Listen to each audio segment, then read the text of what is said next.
I think to myself as I walk around Palo Alto, and I know the Palo Alto very well. I was for 8 years a research fellow at the Hoover Institution, so I know the community. And on the face of it, it's a very open community. No walls. You can just walk right onto the campus and feel comfortable. You can sip your latte and so on. Where are the walls? This horrible Trump, he wants to build a wall. And then it occurred to me that Stanford actually has a wall.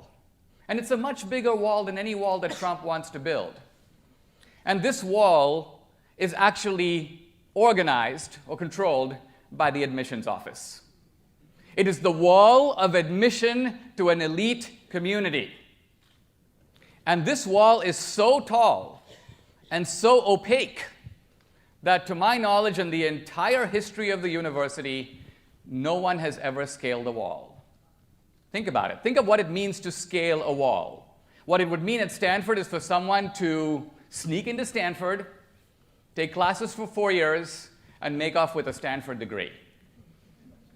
Has anyone, to your knowledge, ever done that? No. And that means that Stanford, you, ruthlessly enforce this wall against outsiders.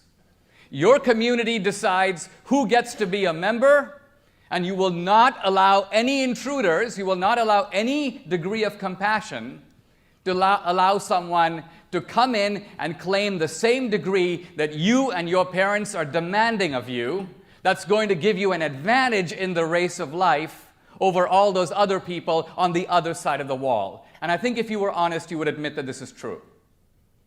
And the only point I want to make in connection with the wall is that every community has this right. America has the right to say who gets to be a member of this society. And once America decides that democratically through laws, its job then is to be fair to the citizens and to non-citizens. I'm an example of somebody who had to come to America by standing in a very long line. I happen to come from a country very far away.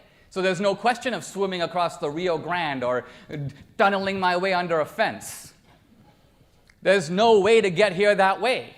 You have to stand in line. And so fairness is also fairness between the immigrant across the border and the immigrant in Bombay, India. You have to have the same rules apply to all of us.